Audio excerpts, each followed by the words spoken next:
Good morning, welcome to Catex TV. My name is Frank Fortunato. Today is Thursday, April 2nd, 2015. Our Twitter account is Catex TV.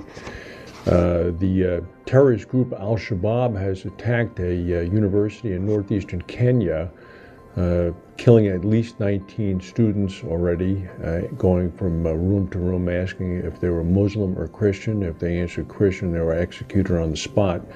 Apparently some 50 or so students are currently being held hostage. Also in Lausanne, Switzerland, the ongoing Iranian nuclear talks continue. It seems as if the Grand Ayatollah Khatami in Tehran is refusing to concede on several points. And it frankly looks at this point as if the United States is going to walk away from the proposed deal and leave the sanctions in place on Iran. And we'll see what that brings. 4 workers died in a massive oil rig fire operated by the Mexican oil company Pemex. This was off the coast of Mexico yesterday. At least 45 workers were injured. Authorities evacuated about 300 people from the site. It was the Catun Permanente platform after the fire started. At least 10 fireboats battled the blaze. The blaze is now out. There's a super typhoon threatening the Philippines. This would be Super Typhoon Maysak, M-A-Y-S-A-K. It's already been blamed for the deaths of 4 people in the islands in the western Pacific Ocean, but it's weakening now just before it hits the Philippines. As of about 2 hours ago, it was expected to come on as a Category 5, but it might be a Category 3. The Army in the northern Philippines has been put on alert. They're expecting it to make landfall either Saturday night or early Easter Sunday morning in the Philippines. Storm surges of up to 10 feet are expected on the eastern coast. A Russian fishing trawler, a very large one, has sank in the Sea of Okhotsk off the Kamchatka Peninsula. It went down earlier today in just 15 minutes. There was no distress signal sent. 132 crew members were on board. At least 56 are presumed drowned. We'll get some more information on this. The name of the trawler was the Dalny Vostok. Went down about 4 a.m. local time. XL Group has launched a venture capital initiative to invest in companies that have a strategic focus in developing new capabilities in the insurance sector. XL Innovate is what it's going to be called. It's going to be based in, it's going to be backed by the Dublin-based reinsurer XL. It's going to be based in California.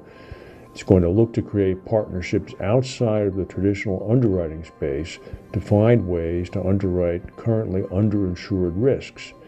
The big news is that the fund is going to be run by Tom Hutton, who's a former CEO of Risk Management Solutions as well as White Mountains Re. Hutton is one of the most respected people in the industry, so it's good to see him back in the game. Meanwhile, somebody who's leaving the game is Pell, who's the head of the London market's back office joint venture with Xchanging. He's going to leave in the second quarter of this year, which is actually right now. Pell, who is managing director of Xchanging Insured Services and Xchanging Claim Services, is going to be succeeded by Rob Myers, who is the current global director of operations. Pell said, "I feel it is now time for me to take some time out to recharge the batteries and think carefully about where I want to focus the next stage of my career." Xchanging notably lost out to competitor Ebix in the contract to run the Lloyd's placement system, the London market placement system. Governor Jerry Brown of California, the most populous state in the United States, announced yesterday unprecedented mandatory statewide water restrictions. Surveyors have found the lowest amount of Sierra Nevada snowpack, which feeds the California water system, since record keeping began 70 years ago. Brown directed state officials to put a package of water savings incentives and limits in place to reduce the state's use of water by 25%.